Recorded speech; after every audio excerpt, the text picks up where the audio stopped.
नमस्कार, सांझ बुलेटिन में इवनिंग बुलेटिन में आप सभी दर्शकों का स्वागत है। मैं हूं पंकज कुमार और आज शाम के बुलेटिन में देश दुनिया की हम बड़ी खबरों की बात करेंगे जो जिसका सीधा सरोकार आपसे जुड़ा हुआ है। हम अपने बुलेटिन की शुरुआत करेंगे सीबीएसई की 10वीं बोर्ड की जो रिजल्ट आने वाले हैं उसको लेकर के हम सबसे पहले अपने बुलेटिन की शुरुआत करेंगे और उसके बाद हम लोग बात करेंगे सुशांत सिंह राजपूत को लेकर के जो जांच कर रही है मुंबई पुलिस, उसकी बात करेंगे।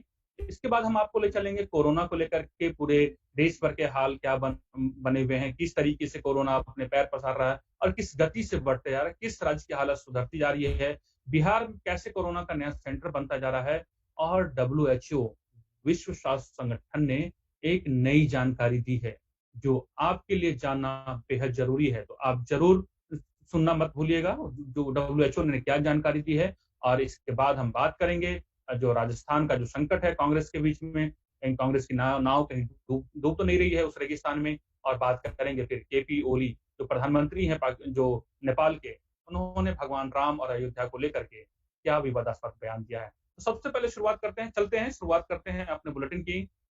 शुरुआत करते हैं सीबीएसई के 10वीं के रिजल्ट को लेकर के। तो लाखों छात्र जिनको इंतजार है 10वीं को रिजल्ट को लेकर के, तो मैं आपको बताऊं कि जो उन तमाम छात्रों का जो इंतजार है वो खत्म होने वाला है। और कल जो सीबीएसई के जो 10वीं बोर्ड का जो है वो कल रिजल्ट जो है कल घोषणा की जाएगी, वो अनाउंस हो जाएगा। मैं आपको बताऊं कि सीबीएसई बोर्ड की 10वीं क्लास की 2020 का रिजल्ट नए नियम के अनुसार जारी होगा और नए नियम के अनुसार कल यानी 15 जुलाई को जारी किया जाएगा। और सीबीएसई बोर्ड रिजल्ट 2020 की घोषणा जो उनकी जो आधिकारिक वेबसाइट है, और जो वेबसाइट है वो सीबीएसई रिजल्ट्स .nic.in पर जारी किया जाएगा, जहां आप जो है डाउनलोड डायरेक्ट लिंक पर जाकर के अपना परिणाम देख सकते हैं। इसके अलावा आप जो है सीबीएसई की वेबसाइट cbse.nic.in पर भी जो है आप विजिट कर सकते हैं। इसके बाद वहां दो ऑप्शन नजर आएंगे, सीबीएसई वेबसाइट या सीबीएसई रिजल्ट। इसमें से सीबीएसई रिजल्ट पर क्लिक करके आपको रिजल्ट पोर्टल पर पहुंच सकते हैं। सीबीएसई के रिजल्ट पोर्टल cbserisults.nic.in पर डायरेक्ट जाकर भी छात्र अपने रिजल्ट देख सकते हैं। ये एक बड़ी घोषणा है जो मैं जिसको लेकर के आज जो अरविंद केजरीवाल ने जो है आज उन्होंने प्रेस कॉन्फ्रेंस भी की थी दिल्ली में। आपको मैं बताऊं कि कैसे स्टेप बाय स्टेप आप कैसे देख सकते हैं। तो मैं आपको बता दूं कि सबसे पहले आपको ऑफिशियल वेबसाइट cbse.nic.in या सीबीएसई रिजल्ट्स एस है लास्ट में .nic.in पर आपको जाना होगा। उसके बाद वेबसाइट के होम पेज पर दिए गए रिजल्ट के लिंक को आपको क्लिक करना होगा और एक नया पेज खुलेगा। उसके बाद यहाँ पर आप अपना रोल नंबर लिख करके सबमिट करेंगे और जैसे ही आप अपना रोल नंबर लिख करके जब आप सबमिट करेंगे वैसे ही आपका जो है रिजल्ट है, जो परिणाम है 10वीं के, वो आप आ जाएंगे। आप उसको डाउनलोड कर सकते हैं और उसका प्रिंट आउट ले सकते हैं। तो उन तमाम लाखों छात्रों के लिए जो है नए नियम बने हैं कोरोना को लेकर के, उसके हिसाब से जो है कल रिजल्ट की घोषणा की जाएगी। और हमने आपको इसलिए जो है ये हमारे लिए खबर आप तमाम लोग के लिए बेहद अहम थी, इसलिए सबसे पहले हमने ये खबर अपने सांझ बुलेटिन में शामिल किया है और आप जाकर के इसकी जानकारी आप ले सकते हैं। आप हमारे वेबसाइट पर भी जाकर के जो वेबसाइट्स हैं जो जो डोमेन है जिस पर जाकर के अधिक ऑफिशियल वेबसाइट है, उस पर किस वेबसाइट पे जाना है उसकी जानकारी आप हमारे पोर्टल पे भी आकर के आप जानकारी हासिल कर सकते हैं।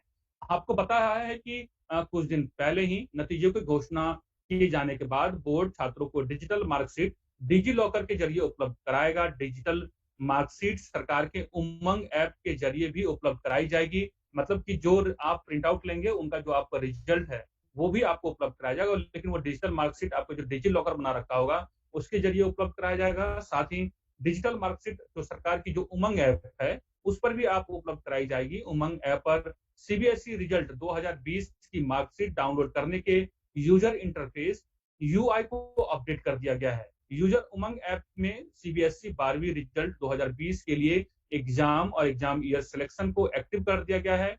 इसके बाद छात्रों को बस अपनी परीक्षा, 10वीं, रोल नंबर, जन्म तिथि, एडमिट कार्ड, आईडी जैसी जानकारी सबमिट करनी होगी। इसके बाद छात्र अपनी डिजिटल मार्कशीट डाउनलोड कर सकेंगे। तो सरकार ने जो है वो लगातार इस तरह की जो कोरोना को लेकर के जो एक डिजिटल जो व्यवस्था है वो सरकार ने कर दी है। अगर किसी को कोई दिक्कत आ रही है तो आप ऐसे अपने जो दोस्त हैं, जो ऐसे जानकार हैं, उनसे आप सहायता ले सकते हैं। लेकिन आप बिल्कुल भी ना घबराएं। और ऐसे जब रिजल्ट का परिणाम होते हैं तो जाहिर सी बात है छात्रों की जो है वो धड़कनें बढ़ जाती हैं। तो आप जो है अपने आप पर पूरा भरोसा रखिए। अगर किसी तरह की कोई आपको दिक्कत परेशानी महसूस हो रही है, तो आप अपने जानकार मित्र तथा पेरेंट्स का जरूर, अपने सीनियर का सहयोग ले सकते हैं। इसमें एक बात और आपको मैं जानकारी बता दूं कि ऑनलाइन रिजल्ट देखने के अलावा सभी स्कूल छात्रों को उनकी रिजल्ट्स ईमेल आईडी पर भी उनका रिजल्ट भेजेंगे। इस बात की भी व्यवस्था की गई है। अगर वहां पर आपको किस तरह की, बहुत सारे ऐसे सुदूर क्षेत्र हैं जहां नेट की कमी होती है या 2G नेटवर्क होता है या आप नहीं कर पाते हैं, तो आपको घबराने की जरूरत नहीं है। जो ईमेल आईडी आपने अपडेट किया है उस ईमेल आईडी पर भी आपको जो है रिजल्ट भेजा जाएगा। ऐसी ऐसी बात जो है वो बताई गई है। इसके अलावा नेशनल इंफॉर्मेशन सेंटर एनआईसी द्वारा कुछ फोन नंबर्स भी उपलब्ध कराए गए हैं, जिसके माध्यम से रिजल्ट पता किया जा सकता है। सीबीएसई ने कक्षा 12 के रिजल्ट को माइक्रोसॉफ्ट एम जो एसएमएस है ऑर्गेनाइजर ऐप और डिजी रिजल्ट पर भी ऐप पर भी जारी करेगी, ऐसी बात कही गई है। तो कहां कहां कर सकते हैं? पहली बात ये कि कल 10वीं की जो है वो एग्जाम परीक्षा फल घोषित किए जाएंगे। आप cbse.nic.in या cbse results results.nic.in पर जाकर के आप वेबसाइट पे जाकर, ऑफिशियल वेबसाइट पे जाकर के आप लॉग इन कर सकते हैं। वहां पर रिजल्ट वाले लिंक पे क्लिक करेंगे, वहां अपना रोल नंबर डालेंगे और सबमिट करेंगे, आपका रिजल्ट आ जाएगा। इसके अलावा आपकी जो डिजिटल मार्कशीट है आपको डिजी लॉकर में भी भेजा जाएगा।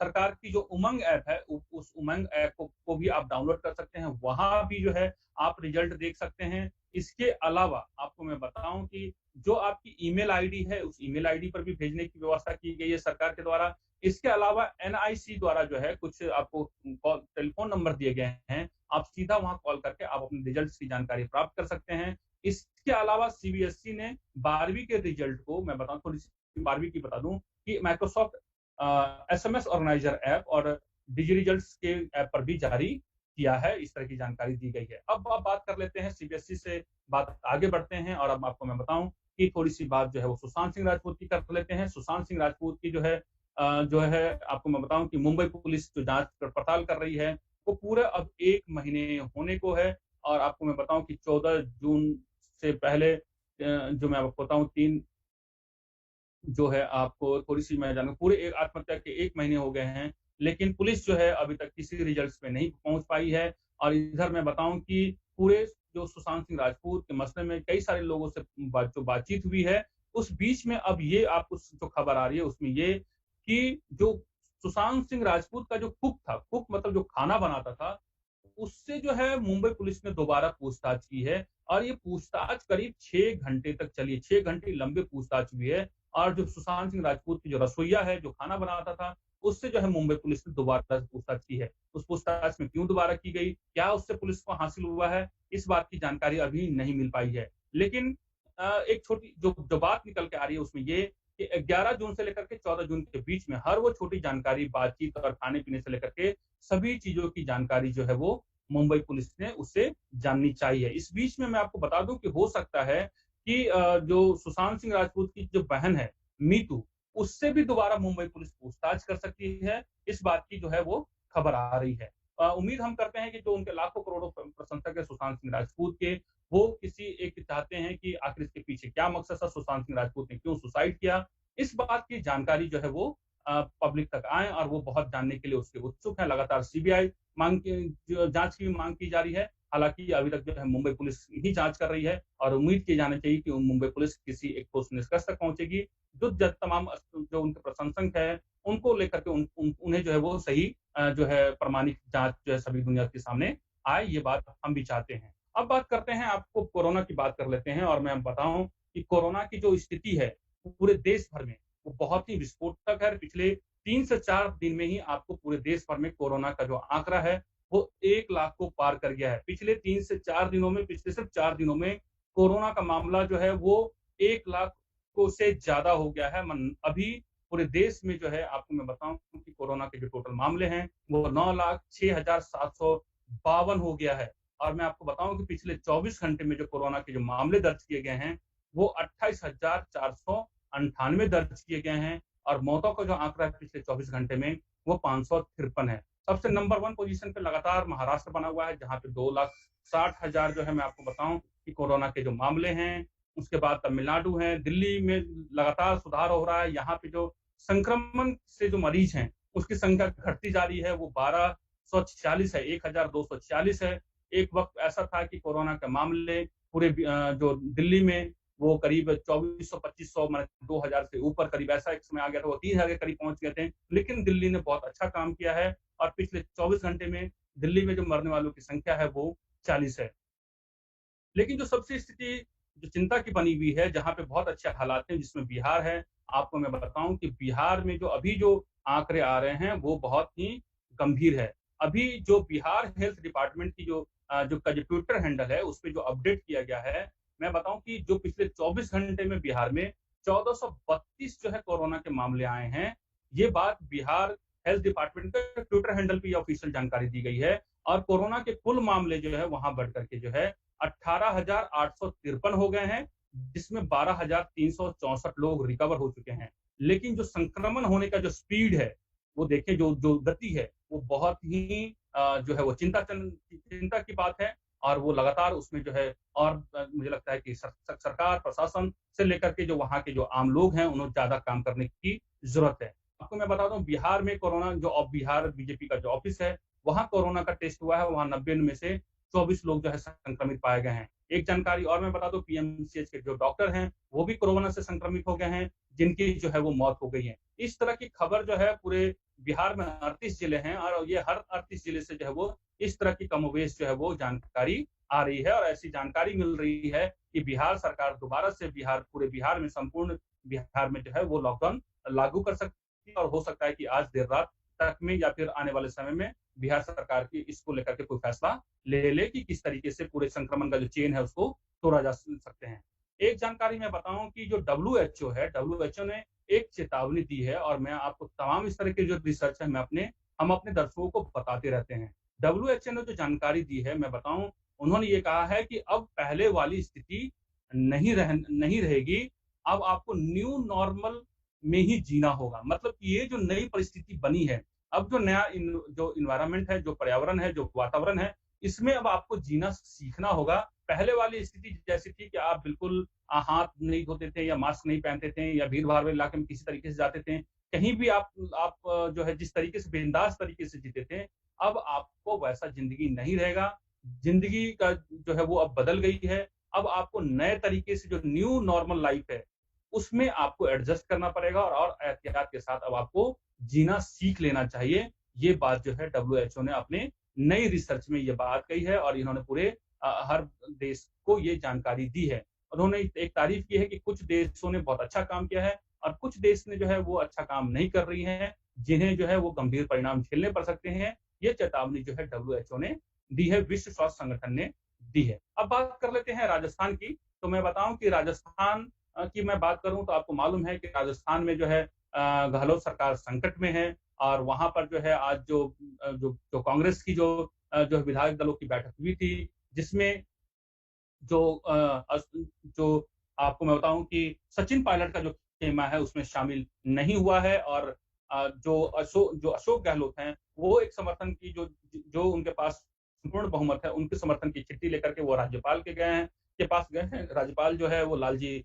टंडन है, उनको वो देने के लिए कि उनके पास संपूर्ण आंकड़ा है। इधर जो है कांग्रेस पार्टी ने ये किया है कि जो लोग शामिल नहीं हुए थे, उनके समर्थकों के साथ-साथ जो आपके सचिन पायलट है, उस पे भी बड़ी कार्रवाई की है और सचिन पायलट को जो है आपको उनके उप मुख्यमंत्री पद से और उनको मंत्री पद से वो हटा दिया गया है। इसके साथ-साथ जो सचिन पायलट के जो 2 मंत्री रहे हैं, जो समर्थक रहे हैं, उन्हें भी जो है वो मंत्री पद से बर्खास्त कर दिया गया है। हालाँकि सचिन पायलट कही है कि उनके साथ जो है 30 विधायकों का समर्थन है और अशोक गहलोत सरकार जो है वो अल्पमत में है। हालाँकि अशोक गहलोत जो है वहाँ के जो मुख्यमंत्री हैं अभी मौजूदा, वो ये दावा कर रहे हैं कि उनके पास पूर्ण बहुमत है। अब देखते हैं कि राज्यपाल या फिर जो इसमें जो मुख्य भूमिका जो हो जाती है, वो विधानसभा अध्यक्ष की और राज्यपाल की हो जाती है। तो देखते हैं कि ऊँट किस करवट बैठ रहा है। हालाँकि कांग्रेस ने आरोप जो है बीजेपी पर लगाया है कि बीजेपी उनके सरकार को गिराने और विधायकों की खरीद पर की कोशिश की है। हालाँकि बीजेपी इनसे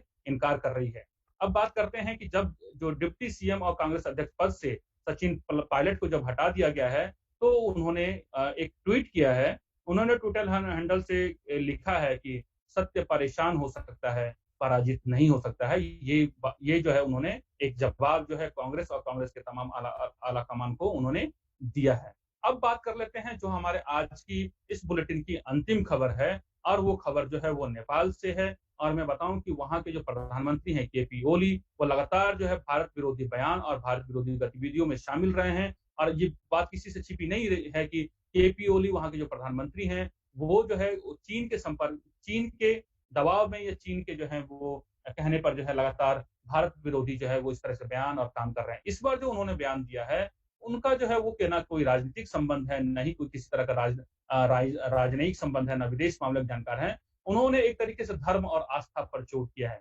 उन्होंने जो है भगवान श्री राम और अयोध्या को लेकर के विवादास्पद बयान दिया है। आपको मैं बताऊं कि केपी ओली ने एक विवादित बयान दिया है, जिसको लेकर के न सिर्फ पूरे देश में, बल्कि खुद उनके देश नेपाल में, चूंकि नेपाल भी जो है एक समय हिंदू राष्ट्र रहा था, हालांकि जो वहाँ पे प्रजातंत्र देश है और बड़ी संख्या जो हिंदुओं की है, वहां पर सबसे बड़ी आबादी हिंदुओं की है। उन्होंने एक बयान दिया है। उन्होंने ये कहा